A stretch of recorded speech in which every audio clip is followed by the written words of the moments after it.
খুন করলে শাস্তি পেতে হয়, সেটাই নিয়ম। আর আমি তো নিয়মের বাইরে নই। এখন যে জেলে বসে ফাঁসির জন্যে অপেক্ষা শুরু করেছি, সেটাও নিয়মের মধ্যেই পড়ে। কিন্তু কারো প্রতি আমার কোনো অভিযোগ নেই, কারণ খুন করলে যে ফাঁসি হতে পারে সেটা আমার জানাই ছিল। আর তার উপর নিজের বন্ধুকে খুন করেছি, আর সেই খুনের কথা পুলিশের কাছে কবুলও করেছি। একটু আগে টেলিফোন করে আমি নিজেই পুলিশে খবর দিয়েছি। আমার পায়ের কাছে শুভঙ্করের দেহটা চিৎপাত হয়ে পড়ে আছে।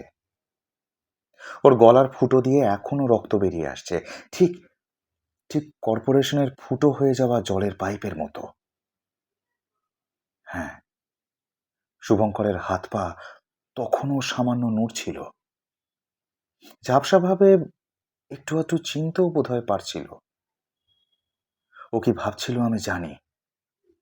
আমিও একই কথাই ভাবছিলাম।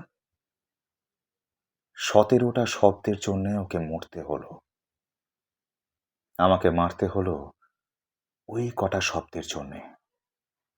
ওই 17টা শব্দ দুনিয়ায় আর কেউ জানে না, শুধু আমি জানি আর শুভঙ্কর জানত।